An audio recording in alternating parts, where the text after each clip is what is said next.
Я напрягаюсь прямо. Фу, я аж вспотел. Он реально огромный. Ну что, мы вышли на еще одну прогулочку вечером. Пойдем сейчас в магазин Ашер Ад. Нам про него рассказывали. Это такой местный супермаркет большой. Наверное, там даже, может, что-нибудь будет такое дешевенькое. Вот это наша улица, кстати, и прямо с нее есть вот такой вот проход на рынок. Вот его сейчас загородила маршрутка. Вот. Мы, кстати, там тоже ходили, но как-то не очень осознавали, где и что. Да. И вот так вот подняться на улицу Херцель можно. Мы продолжаем идти к Ашер Асаду, вот, как он там называется, я забыл уже. Ну, вот этому супермаркету. И, конечно, что сказать, вот когда мы свернули, наша Эфиопская улица, она на самом деле очень даже ничего. Тут встречаются такие места, они прям, ну, очень сильно погрязнее, прям вот сильно прям. Вот, и вспоминая Ришен, конечно, Ришен это реально очень чистый город. Он такой прямо образец, так сказать, чистоты по сравнению с некоторыми местами Хайфа. То есть, безусловно, Хайфа очень разные. Есть места, они, ну, такие же, как ришенские, есть места более такие даже крутые, чем ришеновские. Но есть такие подворотенки, в общем, где бывает не очень хорошо пахнет, где бывает, в общем, грязь. Все тут, конечно, такое прикольное, все очень аутентичное, да, но местами немножко средневековое в плане чистоты и запаха. Бывают такие места, но они на самом деле редко все-таки встречаются. Так что очень важно всегда, вот когда вы будете выбирать себе место, где жить, приезжайте, смотрите не только квартиру, но и район, там вокруг походить. Ну, чтобы потом не разочароваться, чтобы вам все нравилось, это важно. Ну что же, идем, продолжаем дальше идти. Это район, где мы сейчас были, такой жесткий район, называется Нахала. Вот, и сейчас мы идем, еще спускаемся пониже. Конечно, очень красиво, вот эти вот огоньки, и все прямо расцветает. То есть это, конечно, тут, мне кажется, такое ощущение, что тут больше огней, чем в Москве, хотя это, конечно, не так. Ну, потому что совершенно другие объемы. Но за счет рельефа складывается такое впечатление. То есть просто очень все видно, все как на ладони. Ну и даже тут вот такая подсветка, она, в общем, добавляет атмосферы. Все это не подсветка, это просто фонарь, банально, да? Тут красиво. Тут везде... Да. Тут, в общем, везде красиво. Да, даже большое количество автомобилей не сильно портит картину. Скорее добавляет в него какие-то краски. Кстати, вид на верхнюю Кайфу. То есть там тоже все светится, все расцветает. Клево тут на самом деле идти гулять. Мне нравится. То есть это хорошее место для прогулки вечерней. Машин, в принципе, не очень много. Хотя сейчас 6 часов, сейчас час пик. Вот это час пик. Вот в этой области города. Там район Нахала. И вот мы спускаемся, я не знаю, куда мы спускаемся, как называется район, сейчас посмотрю. Но, в общем, тут машин пока что мало, и очень даже приятно идти. Вот там тоже какая-то эстакада. И виден порт. Тоже он такой весь горит красками. То есть мы сейчас идем в район Ал-Халиса. Ал-Халиса на границе с районом Джозеф Яков, как-то так это звучит. Туда мы сейчас направляемся в магазин. Ну, просто посмотреть новое место, где мы не были, и заодно что-то купить. Смотрите, как классно вообще. Да.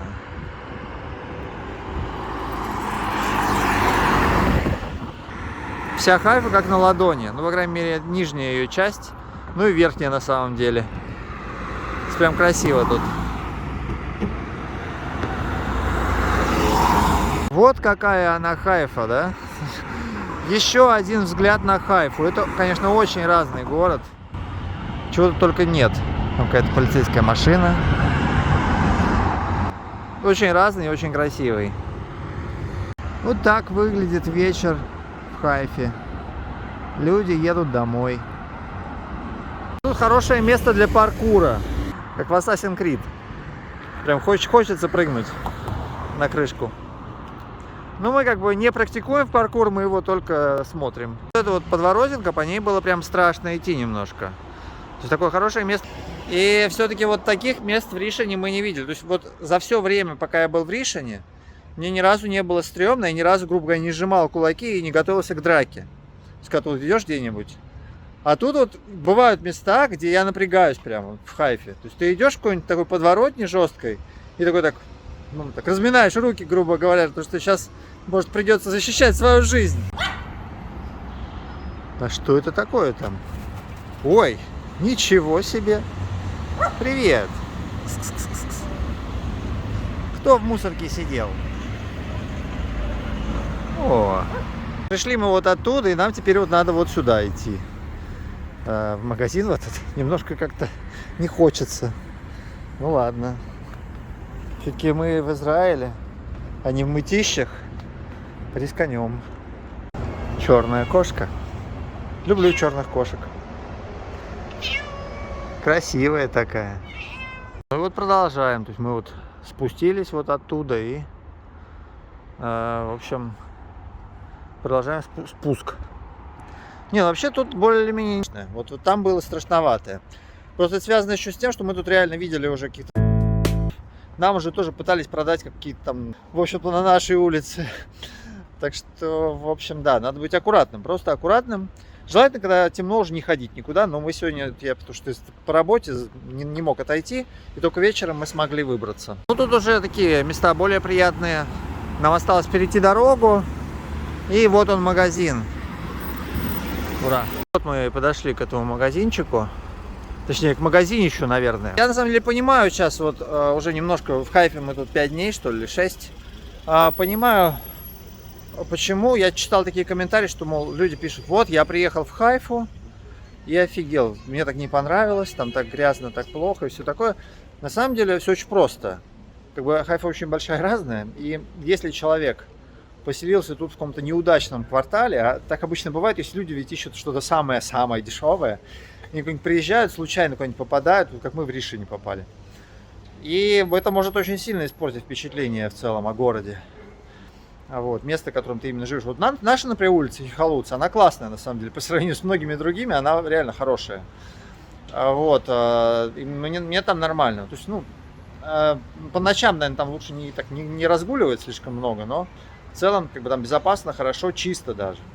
Вот. Ну вот если попасть на какую-нибудь другую, некоторые из которых мы сегодня так прошли, и там вот жить, это там может быть не очень приятно, в общем. Все зависит от того, что вот, где вы окажетесь. Вам нужно, если вы приехали в Хайфу, вам нужно сначала тут где-то снять на пару недель, ну на 3 недели, посмотреть где-то что, по всем районам походить, посмотреть 10-20 разных вариантов квартиры, и вы вот какую-то выбрать себе. Лучше даже больше. Вот просто так приехать тут и типа за неделю что-то найти, это, ну, можно попасть на какую-то нехорошую ситуацию. Нужно подольше, получше разобраться. Мы сюда пришли, а тут продается какая-то химия, полотенца, тапочки. И нигде я не вижу еду. Я просто по карте увидел, написано что-то Ашер, что-то такое. Подумал, ну приду, посмотрю, что тут. И вот пришел. Ищу сейчас, куда нам всякое сидит хорошее. Кафе. Вот, так что сейчас будем искать, где тут что-нибудь купить, поесть. Ну, нам не поесть нужно, а кое-что другое, но тем не менее. Потому что пока что что-то... Куда идти? Сейчас у местных спрошу. Эйфо они ехоль ликнот халяв.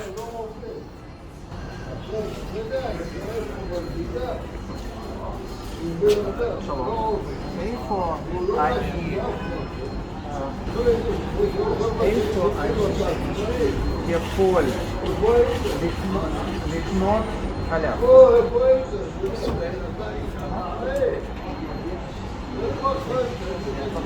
Ой, ну в общем, знаете, это так сложно. Фу, я аж вспотел. Ой, это было тяжело, но я смог. Значит, я счастлив прямо, значит, это приятно очень. Есть, я это сделал. Круто.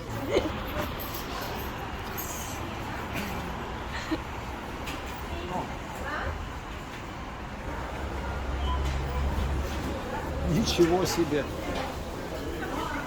Ничего себе, посмотрите. Какой большой магазин.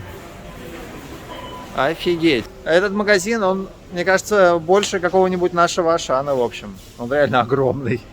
При этом прикольно было, что человек так терпеливо меня слушал.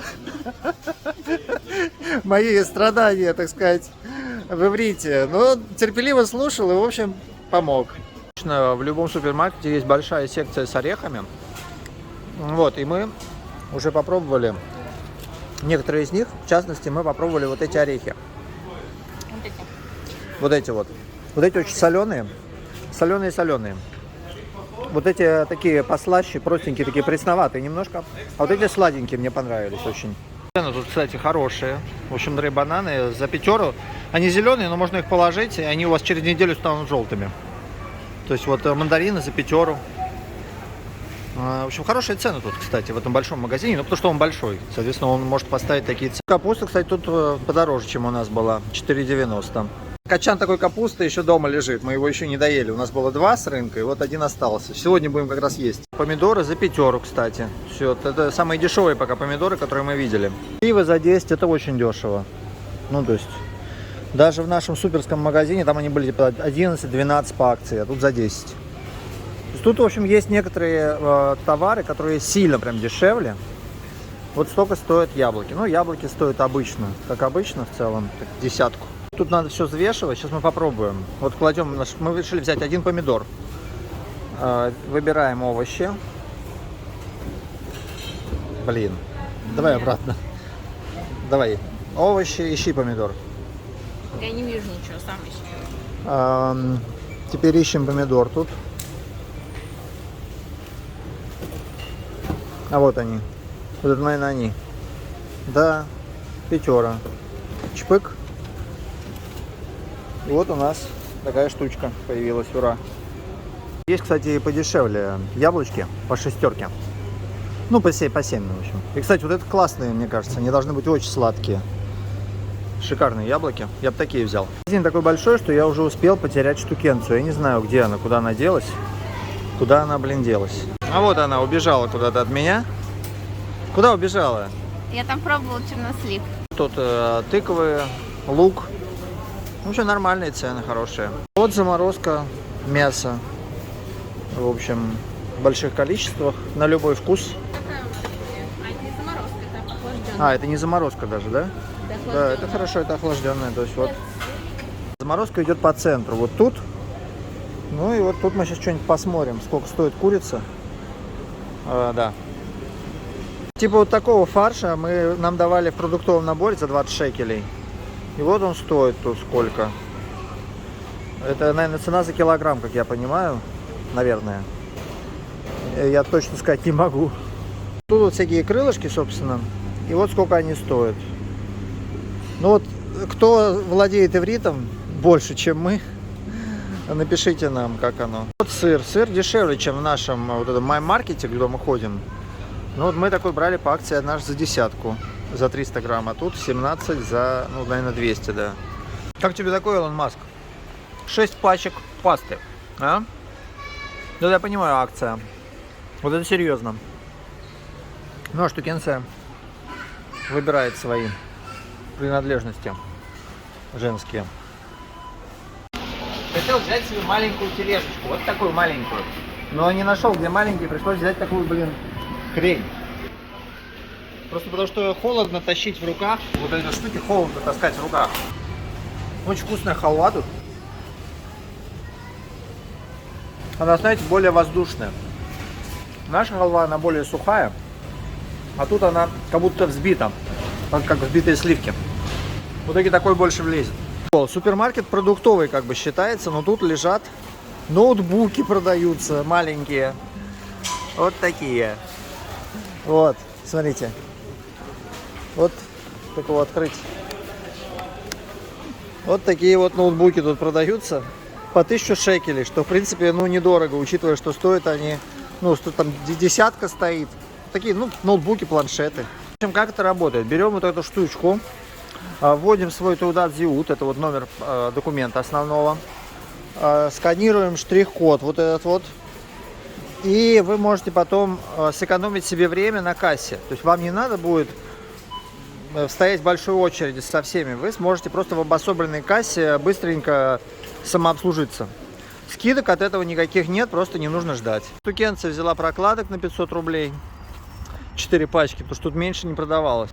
тут как бы меньше просто, чем 4 пачки, не бывает. 50 штук. Придется нам сейчас по всему Израилю таскать ее прокладки. 50 прокладок придется с собой. Они с нами весь Израиль объедут. Отлично, блин. Как будто у нас слишком прям вот много места в рюкзаках.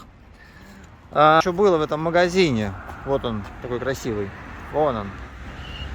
Из плюсов. То, что там всяких орехов, сладостей, чернослива. В общем, в принципе, поужинали, я бы сказал. Вот, это плюс. Но, тем не менее, то есть прокладки 30-ку стоили, и еды мы взяли на 15. 3 йогурта и печенье, чтобы есть печенье с йогуртом на завтрак. Мы возвращаемся уже. Идем. И на самом деле чувствуется запах нефти. Ну, запах, дороги. То есть вот под вечер, может, задувает откуда-то. Ну, в общем, чувствуется такой, знаете, запах города. Так что, наверное, это от розы ветров зависит. Может, откуда-то задувает, с какой-то фабрики. Если у вас нет стиральной машины, то приходится пользоваться старым дедовским методом по стирке носков руками. Последний раз я этим занимался, на самом деле, довольно-таки давно. Вот, раз, два, три, 4 пары постирал, сейчас еще немножко осталось. Нормально.